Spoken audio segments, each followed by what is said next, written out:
Buenas noches, gracias por estar aquí el día de hoy. Vamos a tener una charla que en realidad es una, una que se inspiró o se me ocurrió cuando el día 9 Omar Carrillo nos dio una charla acerca de los monumentos que se hicieron después o que fueron regalos para el Perú por el centenario de su independencia, ¿no?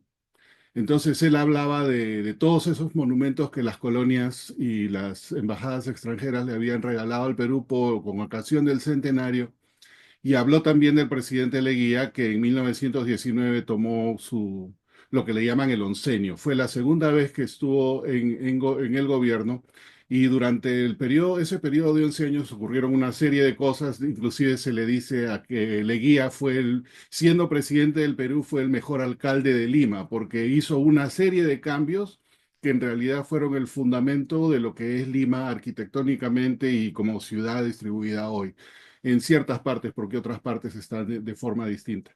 Aquí dejo el link de la charla de Omar, y creo que él mostró esto, pero si no lo muestro aquí nuevamente, ya lo había mostrado antes. Este es en esta ceremonia que se ve aquí, que está del título de la presentación de Omar. En esa ceremonia, que no se dio en ese lugar, se dio en forma, porque se había incendiado el Palacio de Gobierno, y en un salón donde dicen que pasaban las personas. Para el centenario les regalaron, el Ministerio de Relaciones Exteriores preparó casi, se podría decir, hoja de primer día, sin matasellar, con la serie que se emitió en ese momento. Ese era el punto, Leguía. Vamos a hablar parte de Leguía, pero Leguía, ¿qué es? Porque en realidad Leguía fue parte de un movimiento que se inició mucho antes, en 1895, y que se llamó la República Aristocrática. Entonces vamos a hablar de la República Aristocrática, ¿no?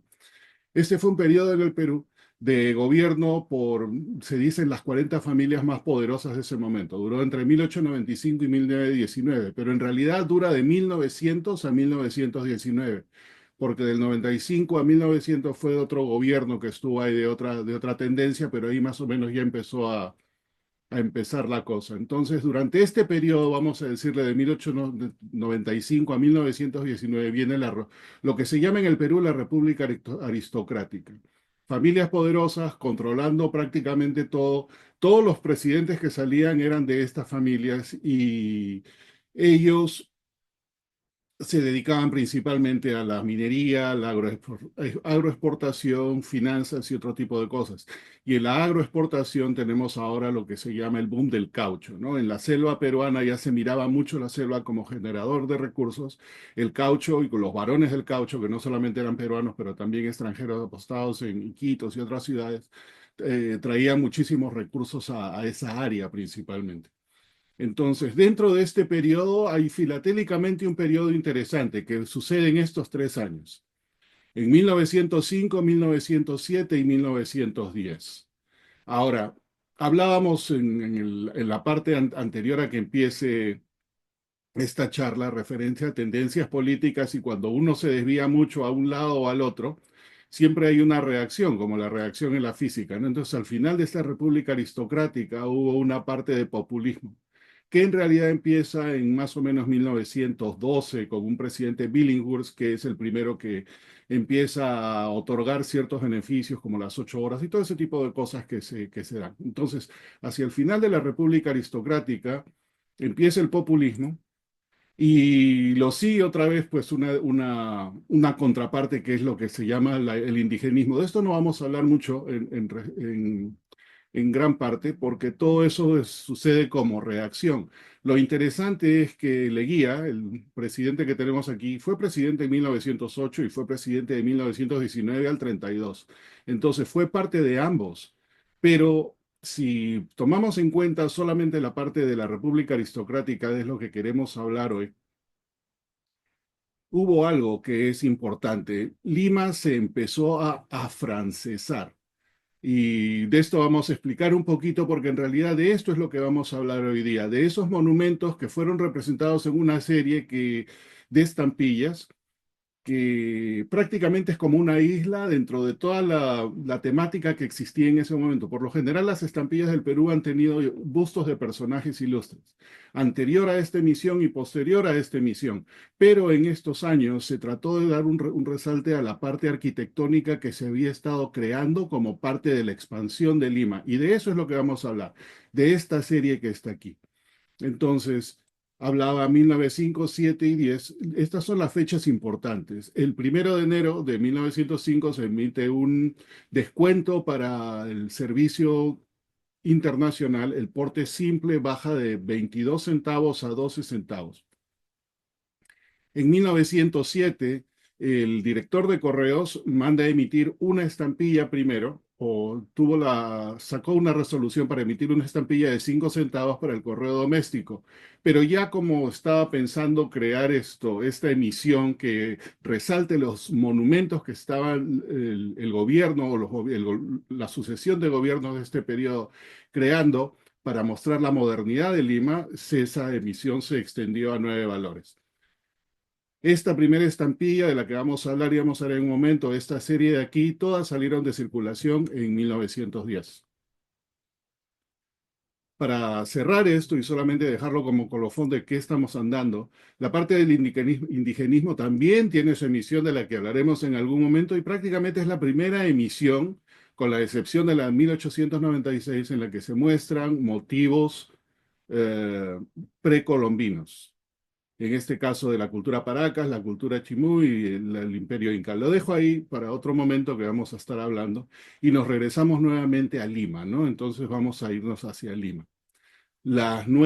Afrancesando Lima, ese es el importante término aquí. Lima estaba creciendo, me acuerdo que Omar hizo mención a esto que es importante, de que para 1921 Lima era como un pueblo. Inclusive él le enseñó una foto. Esa foto es de una parte de Lima y hay otras partes de Lima que estaban creciendo. Esto de aquí que vemos en la mano izquierda, para quienes conocen Lima, era la municipalidad de Lima como se conocía en aquel momento. Hoy esta fachada ha cambiado y es mucho más prominente, ¿no? Aquí al costado los balcones. Y lo que vemos aquí es una característica de Lima, los balcones de Lima, la parte virreinal de Lima, que voy a ubicar en un momento, virreinal y republicana, del principio de los 1900 hasta más o menos finales, tenía muchísimos balcones, todos esos balcones tipo andaluz, morocos y todo este tipo de cosas, y los van a ver por todos lados. Yo me acuerdo de niño, la compañía donde trabajaban mis padres, ambos en el centro de Lima, yo visitaba y a mí me daba mucha nostalgia ver los balcones destruidos, abandonados, todo eso, porque en aquel momento, épocas de un gobierno dictatorial militar, no se tenía mucho cuidado lo que era el centro de Lima. Ahora, en los años 50, los años 40, hubo un señor, este que vemos aquí, su nombre es Bruno Rosselli. Era un italiano que vivió en Lima y que él era un defensor de esos balcones. Entonces, cuando demolían alguna casona vieja, lo veía cayéndose, él compraba el balcón y los guardaba en un depósito. Este señor Bruno Rosselli es importante para la filatelia porque a él lo apodaban el loco de los balcones y él fue el socio número uno de la Asociación Filatélica Peruana.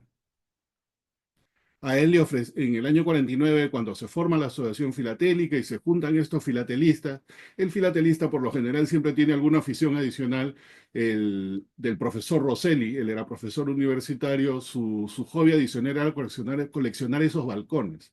Desafortunadamente alguien le incendió, se presume, el depósito donde tenía todo eso y lo eliminaron, ¿no? Entonces, los balcones es bien importante porque esta es la parte virreinal de Lima. Esta es la Lima que se conocía en el virreinato y en la República, no en la República aristocrática. Si van a Lima, y entiendo de que alguna actividad nos llevará a Lima este año, lo que van a ver es esto. En Lima hay ahorita un plan maestro para recuperar el centro histórico y cuando estuve hace no mucho tiempo, la verdad que me quedé súper encantado de la ciudad en que nací porque yo no la había visto así de esa manera en muchísimo tiempo.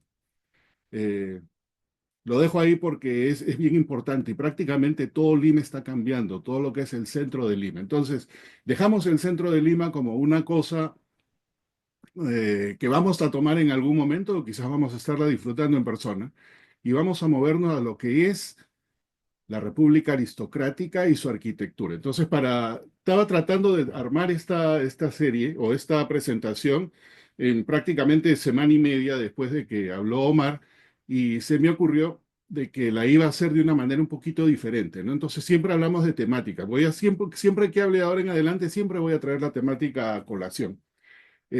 La última presentación también donde estaba Omar, Fritzen hizo el comentario de que el material que era de archivo o postproducción, dependiendo de dónde era, quizás no entre en una colección temática, pero quiero hacer también la separación entre colección y exhibición. Para exhibición, claro, hay reglas que hay que cumplir y tener todo eso. Para colección es lo que uno quiere coleccionar. Entonces vamos a hablar solamente de colección en este caso.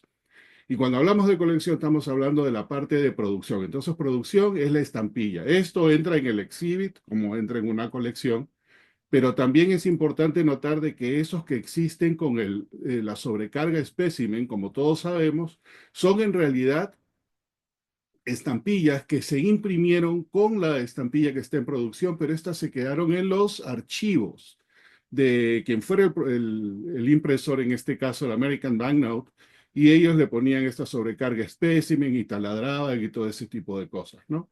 Ahora, si nos vamos un poquito más atrás y menciono todo esto que es obvio para nosotros, pero solamente para situarnos y situar con aquellos que quizás vean esto más tarde en YouTube, también hay material de preproducción, o sea, todo lo que se hace antes de que salga esta estampilla. Esta es una prueba de plancha, y aquí tenemos la fecha de cuando estaba y todo. Pero en el caso del American Banknote tuvo una cosa interesante, porque esta es compañía que ya no está en funcionamiento. En algún momento puso su material a la venta y eso vamos a hablar un poquito más, pero también existe lo que se llama el material de postproducción. Ross Toll ya nos ha dado un par de charlas. Hay una charla que creo que la va a dar en una semana o algo así, o en un mes, no recuerdo exactamente. Y él ya mencionaba antes acerca de la doble numeración y los index card y todo este tipo de cosas. Entonces, el material de postproducción se imprimió o se hizo después. Ahora, el caso de los index card, las tarjetas en sí, se hicieron después, obviamente, pero lo que está al medio como referencia puede ser una prueba del periodo de preproducción, puede ser la misma estampilla o puede ser algo posterior. Eso es algo que hay que ver individualmente, pero en general esto que vemos acá se llama el material de postproducción. Y como a mi criterio, bien dijo Fritzen, el material de postproducción, digamos, en un exhibit quizás no tenga espacio, porque esto no se hizo en el momento de la estampilla, se hizo después. Pero como colección, a mi criterio, tiene muchísimo valor y lo vamos a ver en un momento. Entonces hablábamos del remate del American Bank. No voy a tomar mucho tiempo aquí, pero prácticamente la American Bank puso sus archivos a la venta a partir de 1988 y todo lo que se conoce se viene vendiendo desde esa época. Sé que la parte de Perú se vendió en esta época, el 88 o 90 por ahí. Y de ahí es donde vienen todas estas cosas que conocemos. Esto fue los specimens, los proofs, los index card y todo ese tipo de cosas empezaron a venderse en esa época. Antes de esos años no se conocían, no existían ni en colecciones ni en exhibiciones porque todo era parte del archivo de la Banknote, del American Bank, y como ellos bien decían, ¿no? Todo su material de preproducción quedaba con ellos. Fantástico. Bueno, preproducción y archivo en este caso. Entonces, ahí dejamos la American Bank y para situarnos nuevamente en la serie de estampillas de la que estábamos hablando, vamos a hablar de los rates o de las tarifas, ¿no? Estas eran las tarifas vigentes que estuvieron durante el periodo de esas estampillas que estoy hablando. Empezamos en 1896 con la reforma de ese año. Obviamente estas estampillas no estaban ahí, pero para 1905 es cuando se introduce el valor el rate de 12 centavos para las cartas internacionales bajo los preceptos de la UP. Eh, Esto va a ser lo que vamos a ver principalmente y 12 centavos fue precisamente la primera estampilla que se emitió de esta serie. En realidad no son una serie, se emitieron separadas, pero en conjunto forman la misma emisión homogénea de la que queremos hablar respecto a los monumentos, ¿no? Entonces, vamos a hablar de la fecha de autorización, no de la fecha de emisión. el correo peruano autoriza que se emitan estas estampillas en estos años, ¿no? La primera que salió, como ya mencioné, fue en 1904, la autoriza para el nuevo cambio de tarifa de 1905. Esta fue autorizada a finales de 1904, o perdón, mediados de 1904, un tiraje de 2 millones. La que le siguió dentro de esa serie que estamos viendo va a ser esta, que es el 5 centavos y que estaba destinado a ser para uso local. Este iba a ser el porte UPU y este iba a ser el porte doméstico dentro de Perú, 5 centavos. Una vez aprobada o dada la autorización de parte del gobierno para que se mande a imprimir esta estampilla y iba a tener la imagen del monumento a Bolívar, al día siguiente el director de correos agarró y dijo, ¿saben qué? Necesitamos más estampillas. Y hizo una propuesta, y esa propuesta es la parte complementaria de esta serie, que fue en septiembre 6, que fue aprobada para la emisión de estos valores adicionales. Estas son las estampillas de las que vamos a hablar. Y filatélicamente esto tiene una composición importante de acuerdo a lo que yo he observado y lo que se ve en el mercado. Si hablamos de filatelia y hablamos de lo que es estas estampillas que a veces sueltas no nos dicen nada, cuando están en sobre son otra cosa.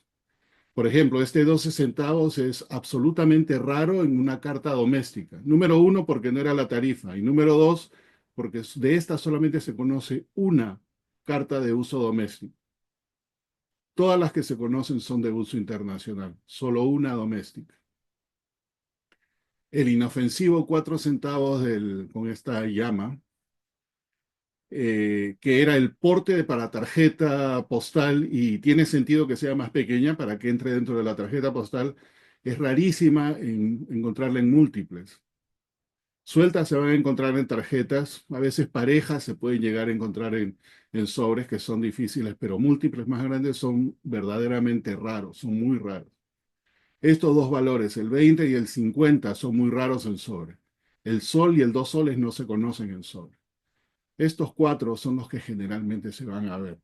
Y de estos cuatro, el 10 centavos es el más difícil de los otros tres. Entonces, una vez uno ve esta serie y tiene que entenderla a mi criterio si es que quiere irse por el lado de historia postal desde este lugar, para tratar de entender de lo que estamos viendo. Ahora, todas estas estampillas, esta dice UPU y esta dice Unión Postal Universal, y realmente se justifican porque esta parte de las estampillas, a partir de esta, no la primera, tuvieran cierta inspiración en parte de los acuerdos que se tomaron en la Convención de Roma, que fue en junio. La semana anterior tuvimos una charla respecto a la UPU y creí conveniente traer esto a colación, ¿no? Es una cosa que se toma como consideración. Los correos nacionales, cuando tienen que interactuar o tenían en aquel momento que interactuar con sus pares extranjeros, tenían que ceñirse a ciertas reglas, así como el exhibit y la colección, en este caso, si van a mandar correspondencia afuera, ceñirse a las reglas de la UPU es bien importante. Vamos a hablar un poquito como estos son monumentos, estos monumentos están en algún lugar y ese lugar, ya sabemos que es Lima, pero ¿dónde, no? Entonces, este es un mapa que quizás no tenga mucho sentido para muchos de ustedes, pero los voy a tratar de llevar a ese punto. Esta avenida de por acá se llama Alfonso Ugarte y esta avenida de acá se llama Grau. Estas avenidas se hicieron no arbitrariamente. Lima era una ciudad murallada y esto era uno de los bordes más lejanos externos de lo que era la muralla de Lima, ¿no? De que viene de la época colonial, que ya para 1872 se había demolido, pero no se había construido o hecho nada porque Lima en este momento seguía en crecimiento. Entonces, ¿cuál es la idea de afrancesar Lima? Se dice mucho de que se estaba reconstruyendo el centro, y eso no es cierto. En realidad, se estaba haciendo crecer Lima hacia la periferia, y es en esta área que estaba en ese momento la nueva Lima desarrollándose, donde se ponen estos monumentos, ¿no? La Facultad de Medicina ya existía y estaba alejada y estaba por aquí. El de un centavo, que es Perdón, la Bolognesi, perdón, está en Henry. este lado. Yo no sé si está usando puntero, pero yo no veo el puntero. Ok, No sé si la otra gracias. gente lo está. Voy a sacar el puntero entonces. Gracias, Edna. Aquí Es está. que no lo veo, entonces, ahí sí, ahí sí. Ok, perfecto. El un centavo vendría a estar localizado en lo que era la intersección de esa esquina y lo vamos a ver en un segundo. Aquí tenemos el monumento a Colón, el laboratorio químico que se llamaba el Palacio de la Higiene, ahorita no recuerdo exactamente el nombre, el hipódromo y el Palacio de la Exposición, que ya había sido construido anteriormente. Entonces, estos eran los lugares donde se colocaron estos digamos, nuevos monumentos, ¿no? Eh, Hay una estampilla con el busto de Miguel Grau, héroe de la Guerra del Pacífico. Para ese momento todavía su monumento, que está localizado en esta área, no había sido construido, se construyó casi 4 décadas después. Y el Correo y el monumento a Bolívar estaban en otro lugar de la ciudad que lo vamos a ver en un segundo.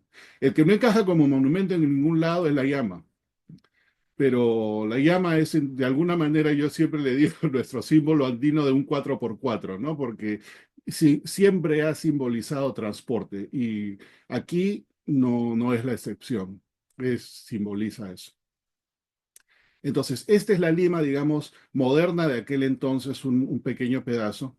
Este mapa es el mapa de la muralla de Lima. Este mapa creo que data del finales de los 1700. Y Lima aquí al centro, esta de aquí es donde tenemos el Palacio de Gobierno y esta es la Plaza Mayor o Plaza de Armas, como quieran. Y como pueden ver, toda la periferia de Lima estaba amurallada. Cada uno de estos triángulos en realidad era una portada o un torreón de control. Y en esta Lima, ya se le habían demolido, se había demolido la muralla, en su mayor parte quedaban muy pocas cosas de pie, es que se coloca esos monumentos, ¿no? Y si lo queremos localizar, es en esta área. Como ven bien, es la periferia de Lima. Esto vendría a ser el Alfonso Ugarte y esto vendría a ser Grau y esta intersección es lo que conocemos como la Plaza Bolognesi. Bueno, ahí es donde van a estar los monumentos de lo que hemos estado hablando. Y en estos dos lugares, ya en la parte virreinal, republicana de Lima, es donde tenemos el Correo y tenemos el monumento a Bolívar. Entonces, ya más o menos espero que se hayan situado de qué estamos hablando, cuál era la idea. La Lima moderna de hace ciento y tantos años era esta, la periferia de lo que fue la muralla de Lima. Entonces vamos a empezar acá.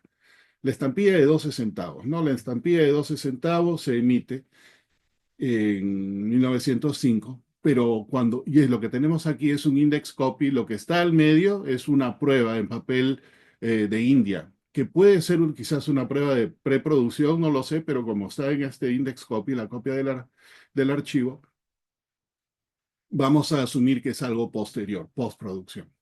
Pero como ya nos habían comentado Ross anteriormente, estos index copies son, a mi criterio, también de tremendo valor, porque número uno nos dan el número de viñeta y si hubo renumeración van a estar ahí también. Entonces, estas son las remuneración de la viñeta, el tipo de orden, F por foreign y cuándo se pidió, cuál era el valor, todo este tipo de cosas. Pero aquí hay un dato súper importante que no lo vemos ni en estampilla, ni en sobre, ni en ningún lado. ¿Quién fue el grabador? Y en este caso, como dice aquí, ¿no? El grabador del borde fue Seymour y el grabador del centro fue Gunn. Googleando encontré este sitio que me pareció súper interesante, Stamp Engravers. Si le ponen el apellido de estos señores, van a salir hasta la foto de quién fue. Y ahí dejo el link porque es bien útil. Si tienen estampillas del American Bank o alguna otra y saben quién es el grabador, de aquí pueden sacar quién fue el grabador. Entonces, vemos acá el Palacio Municipal de Higiene, creo que se llamaba. Y estas son un par de postales. Créditos los voy a dar al final, porque no todo lo que estoy mostrando es mía. Este edificio en realidad fue el edificio en París que estuvo de host del pabellón de Perú en la Exposición Universal de 1900. Este edificio se desarmó y se mandó al Perú. Y en 1903 lo armaron, justo en esa avenida que estaba mostrando. Y aquí está cómo estaba en París y aquí está cómo está en el Perú. El uso fue diferente. Imagínense, en 1903 el edificio lo desarman y lo mandan. No es el único caso, han habido casos de ese tipo, obviamente, ¿no? Y en todos nuestros países lo más probable es que existan. Era el Instituto de Higiene para uso en el Perú. Entonces, y hablando de uso postal, aquí tenemos la estampilla de 12 centavos usada para envío de Lima a Hamburgo. Era el porte simple de la UPU. Misma situación aquí con el 1 centavo de Bolognesi. Tenemos los datos que nos da el Index Card, que son importantes, octubre de 1906, cuando se hizo la parte de este Index Copy, o cuando se hizo el pedido, las viñetas, quiénes fueron los grabadores. Otra vez sabemos ahora de que Seymour y el centro fue por, no entiendo bien, Shimmer, Skimmer, alguien aquí. Ahora, siguiendo con el material de postproducción. Cuando se hicieron los index copies, se hicieron también un nuevo juego de impresiones, de pruebas, pero esas pruebas no son pruebas de preproducción y generalmente se conocen por este tipo, ¿no? Que es la impresión en negro sobre un papel o un cartón de Manila cuando es el centro, el borde obviamente es cuadrado, tiene la renumeración, número original aquí, C por el centro, 767, que fue luego renumerado 25476 y que coincide con lo que uno tiene aquí en el index copy. Y generalmente cuando uno tiene la parte central, la tiene de este modo, ¿no? Cortada en forma redonda, misma operación el número nuevo, 43731, y el número antiguo tachado, 1053. Datos importantes. Digamos que esto es preproducción, pero los que están impresos con specimen, estos son de producción, porque estos son los pliegos que se imprimieron al momento que se produjo esto para enviárselo al cliente y ellos se quedaron con su prueba de muestra en el archivo. Entonces el archivo contiene, del American Bank contenía todo este tipo de material, ¿no? Y sería importante realmente proyectar cuál es en qué momento, porque esto también tiene una dimensión de tiempo. Inclusive en los especímenes, si la estampilla se imprimió más de una vez, tienen diferentes tipos de sobreimpresión. Algunos son horizontales, otros verticales, diferentes tipos de letra y todo eso. Y eso nos dice cuándo fueron. Más aún, entiendo que el diámetro del taladrado, porque esto se hacía con taladro, también daría una idea de cuándo fue que se imprimieron. Estos index card tenían anotaciones adicionales, algunos por supuesto, y en el caso este de 1 centavo, hay anotaciones adicionales aquí que no voy a mostrar, pero se refieren a las otras estampillas dentro de la serie, ¿no? Los bordes y todo ese tipo de cosas. Ahora, el monumento que está ilustrado aquí es el monumento a Bolognesi, que se inauguró en 1905 y está en esa intersección de la avenida Alfonso Ugarte y como quien se va a la calle esta, normalmente le decimos Paseo Colón, pero su nombre real es 9 de diciembre en homenaje a la batalla de Ayacucho. Y si ven aquí lo que se hablaba de afrancesado de Lima, ¿no? Entonces este es el monumento, pero estos están en esas rotondas, en esos óvalos que conectan muchas avenidas, muchas calles. Y como ven aquí en la parte posterior, de alguna manera tienen ese estilo francés que bien parisino, que se pone adornado y entrando por otro lado esa característica. Y si lo ven en esta otra postal, que es otro ángulo de este mismo edificio, se ve la parte más rústica que existía al otro lado. Para esta época aún ni siquiera la Plaza Bolognesi había sido totalmente construida. Quienes vayan a Lima este año se van, y si los llevan por ahí a pasear, se van a dar cuenta de esta plaza, la Plaza Bolognesi, la Plaza me olvidé el otro nombre de las otras que están por ahí, tienen ese estilo afrancesado, ya totalmente construidas obviamente por muchísimas décadas. De esta estampilla del 1 centavo hay un uso súper, súper raro, que es este, ya saltándonos a la parte filatélica. Un uso postal urbano, intraurbano, que era la única tarifa de 1 centavo en la que esta estampilla sola podía existir, ¿no? El porte urbano era 2 centavos, pero una tarifa de tarjeta postal dentro de la ciudad, 1 centavo. Esto es lo que generalmente se conoce como junk mail, ¿no? Las cosas que uno recibe y botaba. Y es exactamente lo que es. Alguien que está hablando acá promocionando su té, ¿no? Tome este té que es el mejor que hay, bla, bla, bla. Si alguien lo recibía, no le interesaba el té, lo botaba. Por eso estas que aparentemente son tan inofensivas, son tan raras de encontrar en sobre hoy en día. El 2 centavos tiene el busto de Grau, héroe de la Guerra del Pacífico, misma situación. Aquí vemos que el centro lo hizo un señor Savage y el borde Seymour. Seymour parece que era uno de sus mejores artistas para este tipo de cosas. Lo mismo aquí, las pruebas de postproducción que se hicieron cuando se renumeró todo en 1924. Y tenemos aquí el espécimen de esta, ¿no? En bloque de 4.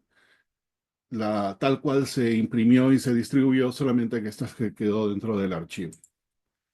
El busto de Grau, o el monumento a Grau, no se construyó, no estaba construido en ese momento, se construyó en 1946 y tiene su estampilla muy posterior, pero está en la misma zona que se ubicaron todas estos monumentos, ¿no?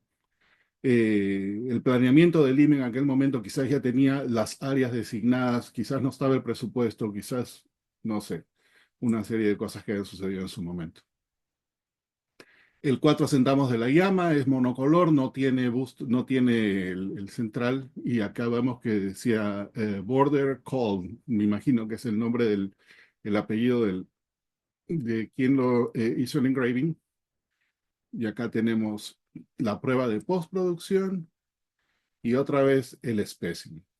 El 4 centavos es la estampilla más chiquita de esta serie y tiene sentido porque iba para el franqueo de las tarjetas postales, ¿no? 4 centavos era el porte UPU de una tarjeta postal y esta tarjeta me pareció simpática más que nada porque tiene ilustrada la fachada de lo que era el Palacio Municipal o el Laboratorio Químico Municipal, como se menciona aquí, el que está en la estampilla de 12 centavos. Nos saltamos a la estampilla de la estatua de Bolívar. Aquí nos dice quién fue el engraver, no habla del centro, el centro creo que lo menciona acá atrás, no, no sé quién dice, Luigi, bueno, alguien lo podrá descifrar. Unas inscripciones atrás, la renumeración de la viñeta postproducción y el espécimen. La estatua de Bolívar se hizo en 1859, está en Lima, en lo que se llama el Parque del Congreso, el área del Congreso. Bolívar como personaje histórico en el Perú tiene su historia simpática, bueno, no diría simpática, tiene su historia.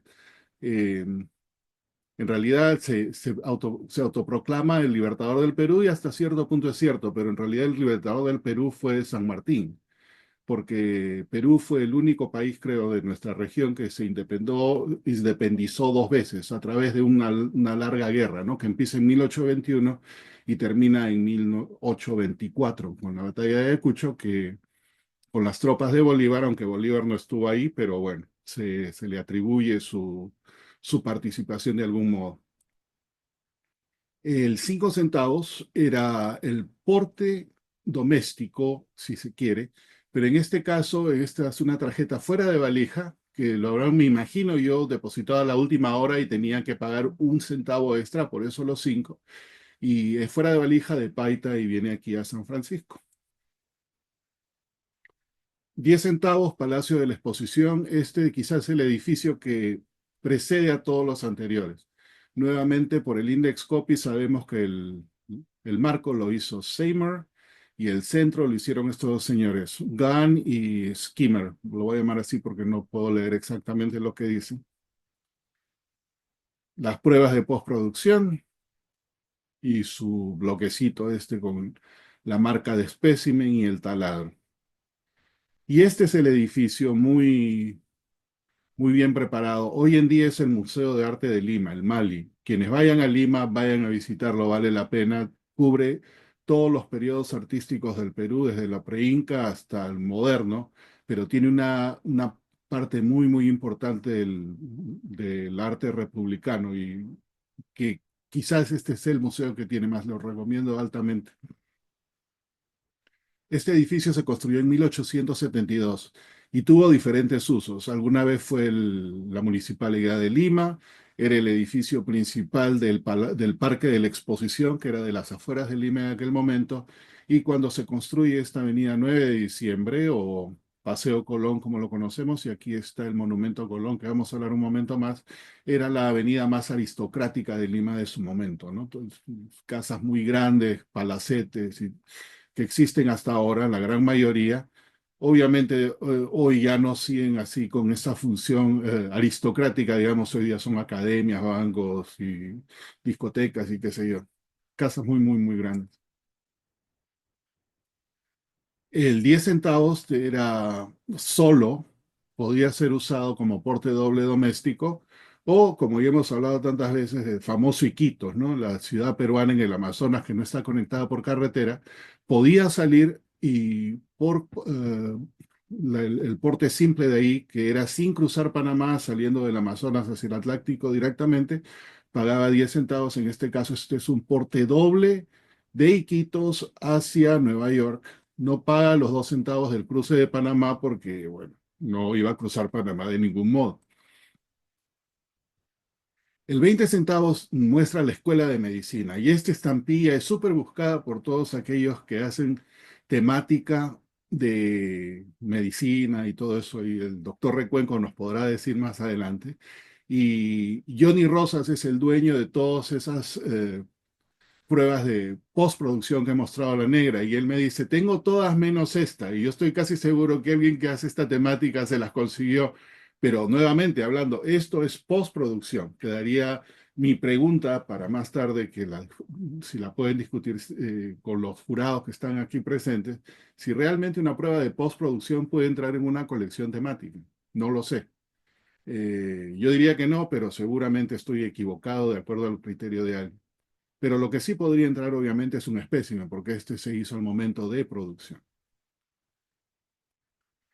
La Escuela de Medicina se construyó en Lima en 1856, mucho antes que todo esto, pero está en esa avenida Grau que quizás ya desde aquel momento se planeaba que iba a ser la que iba a tener todo este tipo de monumentos o cosas grandes que se podían hacer. El jardín botánico entiendo que estaba atrás o al costado y un hospital al frente y todo.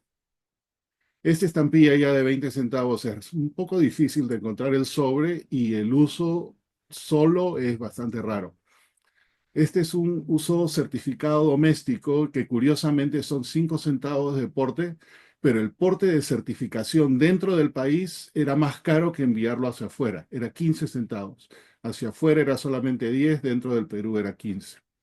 Y esta estampilla de 20 centavos permite ese uso directo, digamos, ¿no? Una sola estampilla que paga todo el porte.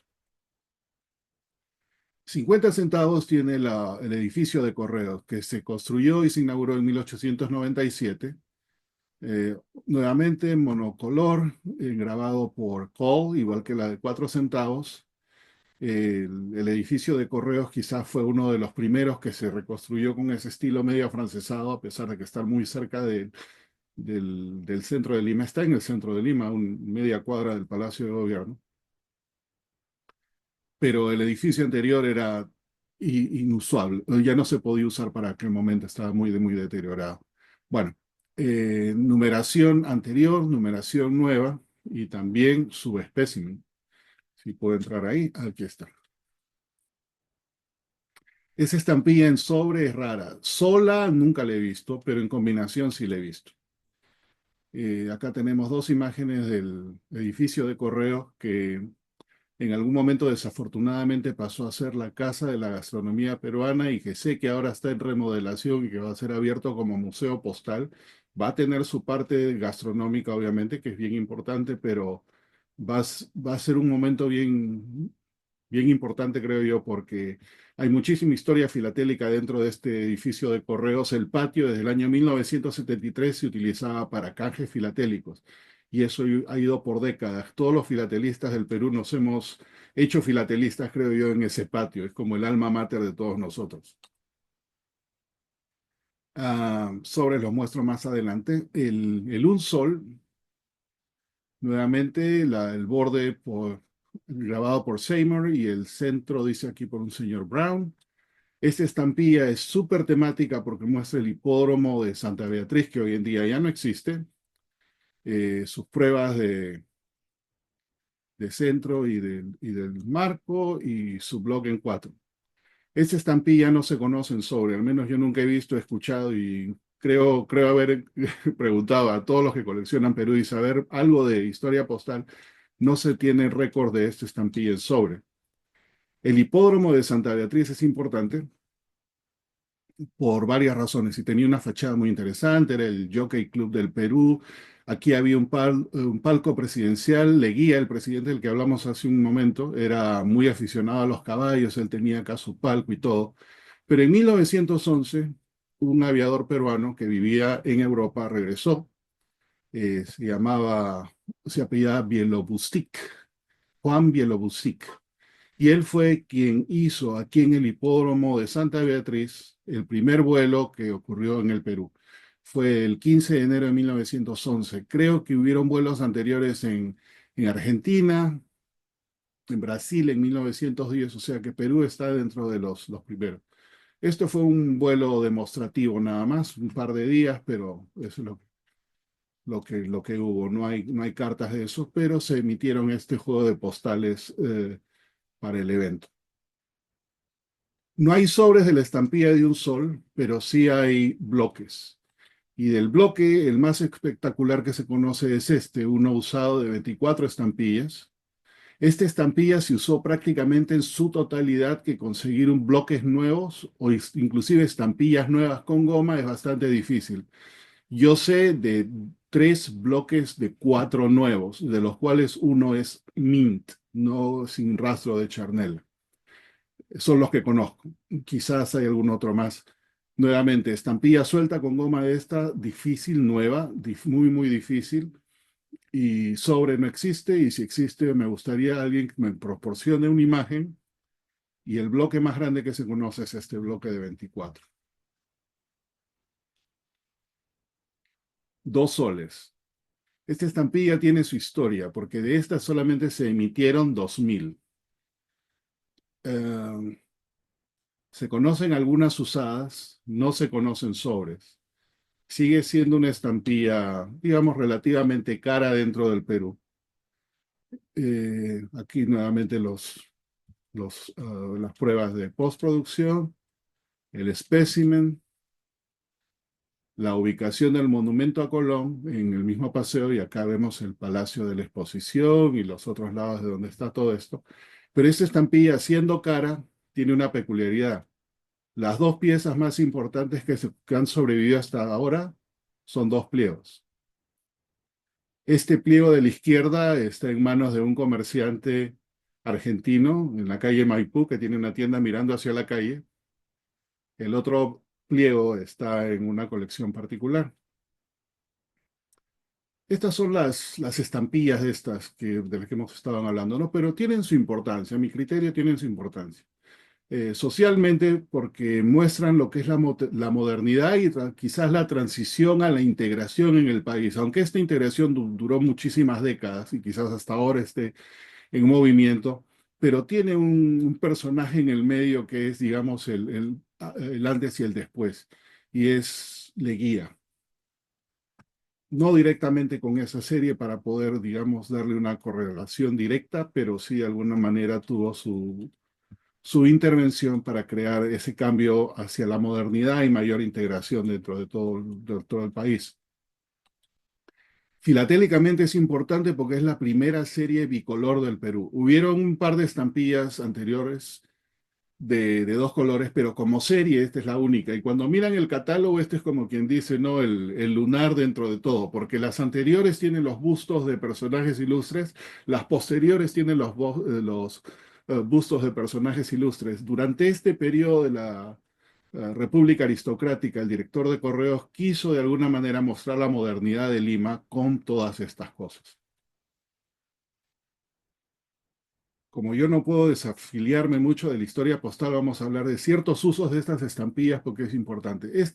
Los usos de estas estampillas en sobre. Entonces aquí tenemos una en octubre de 1907, va de Callao Stuttgart y un Sol 04, que es un porte séptimo O sea, 7 veces el porte base más certificación y aviso de recepción. Aquí se equivocaron porque el EAR debió haber sido 20 de acuerdo al cambio, pero esto es lo que salió. Y como notan, aviso de recepción no era muy usado en esa época, al punto que quizás en esta oficina del Callao no tenían una marca AR específica, así que lo hicieron a mano. Otro sobre interesante aquí que muestra varias de las estampillas de las que estamos hablando. Es un porte simple certificado de 22 centavos, viene desde Lima acá a San Francisco. Este es el uso más grande conocido del 4 centavos como bloque pagando porte de una carta, cuando generalmente esta estampilla era solo para las tarjetas postales. 46 centavos es un porte simple certificado. En el frente, qué interesante que la estampilla la marcaron con una X, no se dieron cuenta, quizás matasellaron las estampillas en la parte posterior e ignoraron la que estaba en el frente y luego la cerraron. Este es un uso raro del 20 centavos en pareja. Va de Arequipa, en el sur de Perú, a París, otra vez, un porte triple certificado, 46 centavos. Este es un porte simple con dos sueltas del 4 centavos y las otras estampillas que vemos ahí, 12 centavos. Va del Callao a Udine en Italia. Aquí no tengo idea qué pasó porque en realidad el porte que debió haber pagado era solamente 4 centavos, le pusieron 6, no tengo razón. 5 tendría sentido si hubiese pagado pasado a la hora, 6, no sé. Quizás un souvenir.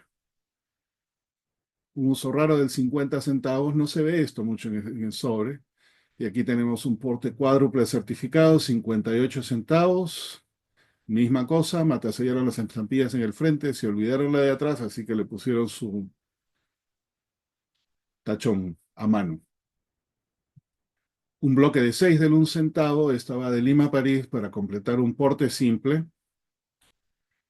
Esta es una carta postal de 3 centavos que se debió haber usado únicamente y estaba autorizada únicamente para ser usada dentro del país, pero aquí agarraron y les pusieron dos estampillas de 5 centavos, los 13 centavos para mandarla hacia afuera, viajó sin ningún problema, no fue multada, ni ignorada, ni nada. Pero hablando de multada, esta sí fue multada porque no tenía el porte completo. Aquí hay 6 centavos cuando el porte completo debió haber sido 12. La marcaron como multa en Lima. Al llegar a Nueva York, le dijeron tienes que pagar tus 6 centavos adicionales, que lo pusieron en la parte posterior como era el uso de las estampillas de déficit, y así fue. Eh, Otra tarjeta postal mostrándonos el Palacio de la Exposición de un ángulo distinto. Aquí está el monumento a Colón o un dibujo del monumento a Colón. Estaba del Callao a Las Vegas, pero este no es el Las Vegas que conocemos, sino este es Las Vegas en New México. Yo no sabía que había una ciudad Las Vegas allí, pero sí lo hay y este está acá. Y aquí vino. Un porte triple certificado que le faltan 2 centavos, debió haber sido 46, va del Callao a no descifré dónde es el lugar. Porte simple en 1909, 12 centavos, la estampilla del Palacio Municipal, o perdón, del Palacio de la Exposición con la del Bolognesi, porte simple de la UPU, y las tarjetas postales dijimos que eran de 4 centavos, en este caso no le pusieron la estampilla de la llamita que hubiera pagado los 4, solamente pusieron dos de estas un poco más grandes. Al llegar a Roma la multaron y le pusieron el sextenace este de 10 centésimos. Aquí en combinación con la serie que le siguió, hablamos de Bustos, hablamos de San Martín, 10 centavos con la serie posterior que salió, y ya este es en 1910 y el 1 centavo. Este sobre es muy interesante porque va a Panamá. Con el 50 centavos es un porte séptuple certificado. Ahora, Colón está en la costa atlántica y técnicamente este sobre debió haber pagado los 2 centavos adicionales del cruce a Panamá, pero como Panamá tiene costa en ambos lados, solamente pagó como si fuese a Ciudad de Panamá, ya que los panameños se encarguen de llevarlo hasta el otro lado. De otro modo, hubiera tenido que pagar 2 centavos más o por cada incremento que hubiese habido ahí. mencioné al principio de que esta carta o esta serie terminó o se sacó de circulación en junio y este es el último mes de uso fuera de valija que va de Paita a Nueva York pagando un porte doble de la UPU con estampilla de 20 centavos y 4 de 1 centavo. Para terminar, solamente quiero agradecer a todos los que me ayudaron a hacer esta charla. Wim de Gelder, Ligier, John, Johnny, Chuck y Celso, gracias por haberme proporcionado material para completar esta charla y espero no haberlos aburrido mucho y ya seguimos camino a la charla número 1000. Gracias.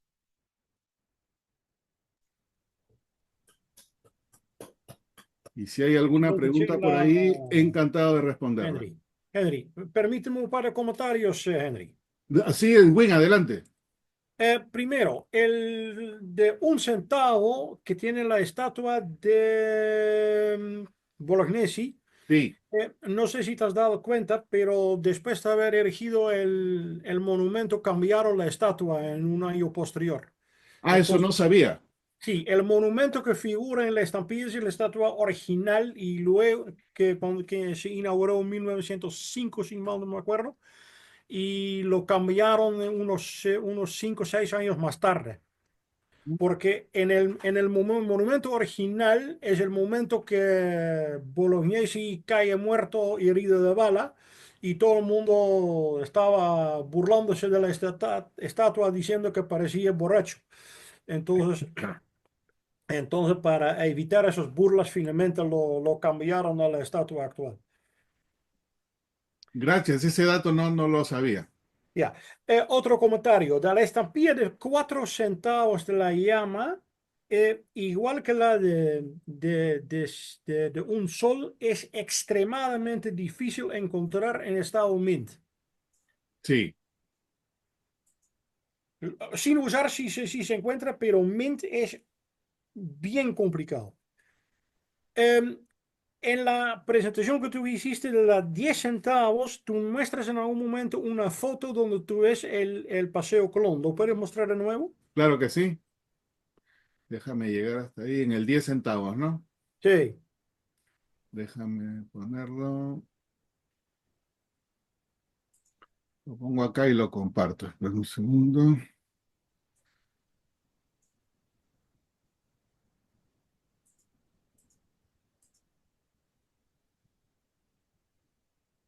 Ya, en la foto de la derecha es interesante porque tú puedes ver el Instituto de Higiene justamente al otro lado, porque esos dos edificios están a ambos lados de la... Exacto, este de aquí. Sí, correcto. Y por último, un comentario acerca del Un Sol, que es el hipódromo de Santa Beatriz. Ajá. Lo interesante es que este es el único edificio monumento que está en tu presentación que no es de estilo francés, es el estilo orientalista que también estaba de moda en esa época. Oh, esto de aquí, te refieres a la cúpula, En esta general, sí, sí, todos tiene, semiarábica. tiene, tiene, tiene tiene estilo morisco. Oh, ok, ok. Sí, tienes razón, y verdad, viéndolo bien, tiene así como el arco que estaba, el arco Exacto, morisco que estaba en la entrada exacto. Ok, gracias, gracias, buena observación, nunca le había prestado atención a eso. Eso es todo, todos mis comentarios, Henry. Gracias, Wim, Gracias, gracias, muy, muy buena la presentación, gracias. gracias. Y gracias por prestarme las postales. No, no te preocupes. Jorge. Sí, gracias, Henry. Oye, muy interesante presentación con mucho material. Hay algo que me llamó la atención mientras ibas charlando y presentando las diferentes cubiertas y las diferentes piezas que se enviaron. Y no en todas, pero en la mayoría decías, es que faltó esto, es que debieron de haber hecho esto. ¿Era normal que les faltara, no se fijaran en lo que No. debería ser correcto? No, y esa es una buena observación. Y la razón por la que hago eso es por lo que todos estos sobres yo les doy la mirada adicional, ¿no? Entonces, cuando yo los he conseguido, todos los sobres son míos, siempre los he tratado de conseguir por esas peculiaridades. Pero el correo peruano era bien celoso de sus cosas. Inclusive me mostré un par que iban faltos, entonces, con la marca de déficit o lo que fuera, que era la administración normal, el uso normal, o sea, eso lo revisaban minuciosamente. Algunos se les pasaban, como en el caso de esa tarjeta postal con 6, eso es una peculiaridad que no es usual, no vas a encontrar otra tarjeta, por lo menos yo no he encontrado otra tarjeta con 6 centavos. Son Ujú. peculiaridades que ocurren. Ya. Muy bien, muchas gracias. Por nada. Etna, Gracias, Henry. Mira, no tengo ninguna pregunta. Lo único que quiero es felicitarte. Me gustó mucho tu charla. Eh, no le di- es como una temática, historia postal junta, y la encontré muy entretenida. Como la presentaste, realmente me interesó mucho y de todas maneras vamos a Perú 2025. claro que Muchas sí, gracias. te vamos a pasear por todos esos monumentos, menos por el hipódromo que ya no existe. Y ahora voy a saber de qué se trata. Listo, gracias, Edna. Sergio, Buenas noches, Henry. Siempre muy interesante tus charlas y estoy acá recorriendo Lima entretenido. Agregar algunas cosas. El monumento que Win correctamente señaló de Francisco Bolognesi que fue retirado está todavía, pero en el Real Felipe, el Fortaleza Real Felipe. Está ahí inclusive a una altura este, del nivel del piso prácticamente, ¿no? Está ahí guardado, está exhibido realmente y efectivamente se hizo ese cambio. Las prepruebas de la Facultad de Medicina en negro con el fondo y el vacío las tengo yo, de la facultad. me imaginaba. Es la que le falta a Johnny. Bueno, es la que complementa lo de Johnny. El, el edificio de la Facultad de Medicina efectivamente se construye y se inaugura en 1854, pero la Facultad de Medicina que fue cambiando de nombre viene desde la época de la fundación de San Marcos, de la Escuela de Medicina, el Colegio de Médicos y finalmente Facultad de Medicina y se llamaba Facultad de Medicina de Lima, de la Universidad de Lima, así se llama. Después, muy posteriormente se cambia a Facultad de Medicina San Fernando, como se llama ahora. El edificio continúa en uso, es más, yo dicto clases ahí todavía.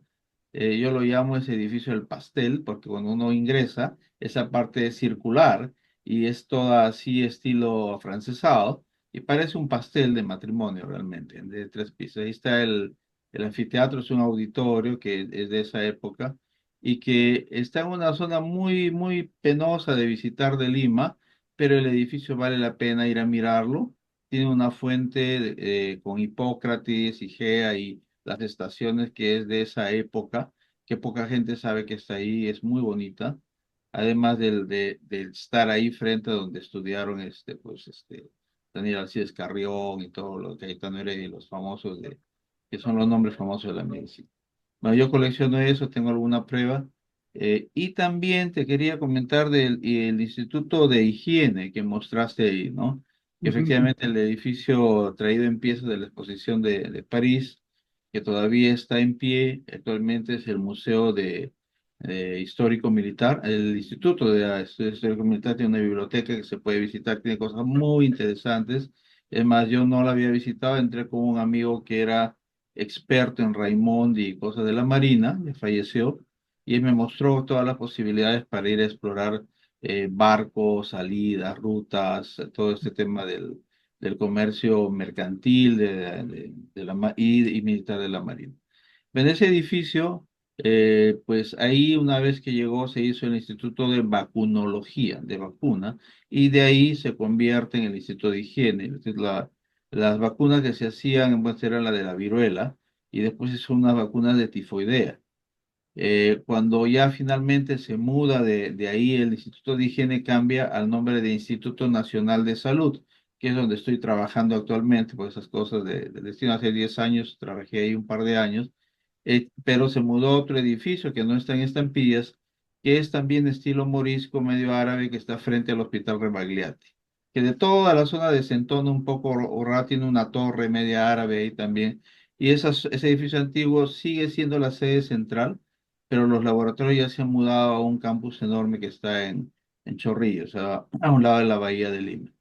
Entonces, esa parte de la historia del Instituto Nacional de Salud culmina con la estampilla que sale por los 120 años del Instituto Nacional de Salud hace algunos años, que sacó Serpos. Ese edificio es muy, muy interesante de la historia médica y si lo pueden visitar, porque yo lo visité con mucha curiosidad de pensar, esto ha sido traído desarmado de París, ¿no? Ujú. Sí, son piezas de madera y el segundo piso tiene una hemeroteca que tiene periódicos antiguos y revistas antiguas de muchos años. Y pues que el bibliotecario está aburrido esperando que tenga visitantes. Es abierto al público si desean hacer investigación. Sí recomiendo dar una mirada a aquellos que les gustan estas cosas muy antiguas, de pasadita, porque justo al frente está el Museo de Arte de Lima, que muy bien Henry recomendó, es uno de los museos más interesantes con todas las épocas. Eso es Henry, muy bien. Muchas gracias por presentar algo tan limeño. Yo también soy limeño, nacido acá. Gracias, Sergio. Y ya que tú eres el poseedor de esas pruebas, mándame las fotos y las pongo acá para completar cosas que quedan ahí en el video para quien lo quiera jalar. Bueno, Perfecto. no en el video, pero en el PDF. Lo busco y te paso una foto. Listo.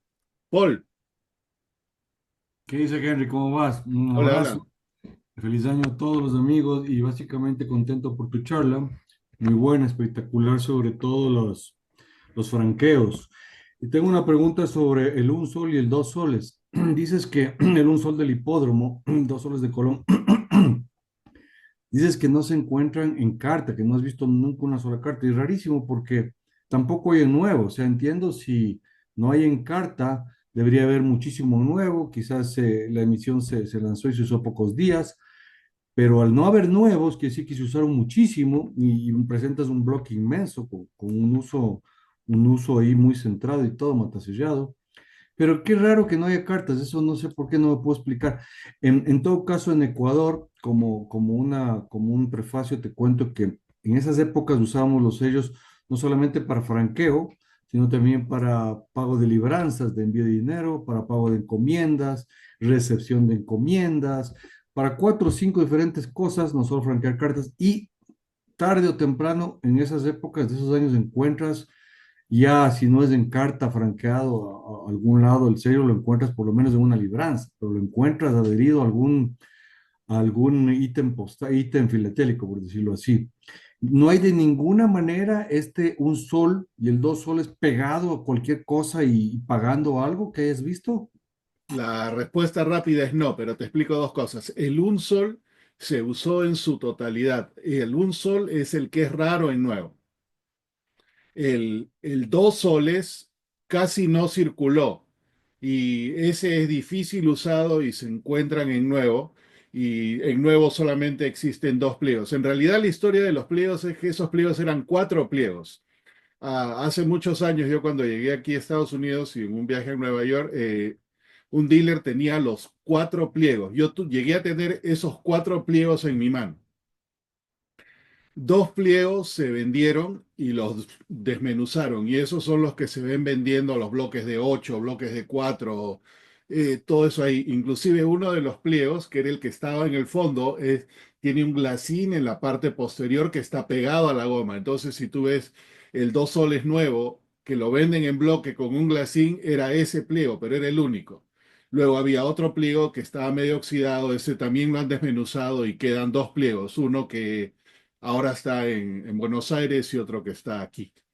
Esos son los pliegos del dos soles. El dos soles usado existen, yo he visto algunos, yo no tengo ninguno, pero sí he visto y por lo general es suelto y solo, ¿no? No, no está pegado a nada. Y del un sol debería existir, pero yo jamás he visto, pero no pierdo la esperanza porque por mucho tiempo yo tampoco había visto el un sol de la serie del Centenario en un sobre comercial y apareció uno y tuve la fortuna de poder comprarlo, así que espero que algún día aparezca el sol en sobre porque ese sí circuló. Muy bien, gracias, Henry. Gracias, Paul. Bueno, no veo a nadie más por allí. Y con eso entonces Henry, lo que yo siempre he entendido, pero tal vez estoy equivocado, lo que yo siempre he entendido es que el dos soles en realidad ha sido producido básicamente para filatelistas. sí, hay una historia ahí, y en el libro de Moll, que escribe sus memorias, él hace eso. En aquella, como no tengo certeza, no lo mencioné, pero ya que lo traes a colación, cuento la historia. Herbert Moll, que es uno de los más prolíficos coleccionistas que tuvo el Perú, filatelista, súper reconocido, tuvo la buena fortuna de documentar sus memorias, ¿no? Un librito chico muy raro de encontrar, Memorias de un filatelista. Un pequeño paréntesis, por eso para mí es tan importante documentar la historia filatélica de un país, porque eso no lo vamos a tener más allá de las cabezas de estos coleccionistas. Y Herbert Moll en uno de los capítulos habla de Rachitov. Rachitov fue un comerciante filatélico de principios del siglo y él tenía, creo, hermanos, parientes en diferentes ciudades, en Buenos Aires y en otros lugares. Y se dice, según se cuenta ahí, sin verificar, de que fue Rachitov quien financió la estampilla de 2 soles y que prácticamente todo estuvo en su mano.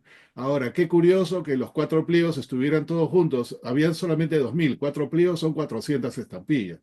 Eh, puede ser, no habiendo más allá de la memoria de Herbert Moll, que yo la tomo con toda seriedad y para inclusive él lo menciona como es algo que él había escuchado, cabe la posibilidad de que el 2 soles haya sido realmente filatélico, que no sería extraño porque unos años antes imprimieron una estampilla de 10 soles, que era una barbaridad de plata para esa época, 100% filatélico. Bueno, Correcto. no queda de otra. Gracias, Win, por traer eso a No, colación. no, ya. Importante. Miguel.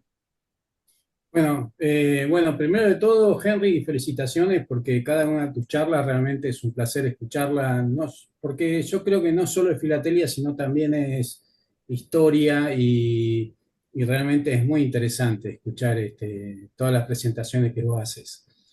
Mi pregunta va por lo siguiente, hablando del tema de 1 sol y 2 soles, que evidentemente era mucho dinero y si nosotros pensamos en una carta, difícilmente llegue a esos valores, pero ¿no había en el Perú también grandes clientes? Y me refiero a lo siguiente, por ejemplo, acá en la Argentina también hay series que empiezan en medio centavo, 1 centavo, 5 centavos valía la carta, pero había estampillas de 20 pesos, Claro. que es una fortuna. Sin embargo, acá nosotros tenemos planchas de estampilla de 20 pesos anulada con perforación para grandes clientes. ¿No existiría ese tipo de uso ahí de, por ejemplo, qué sé yo, grandes empresas que pagaran mensualmente un servicio, ¿no?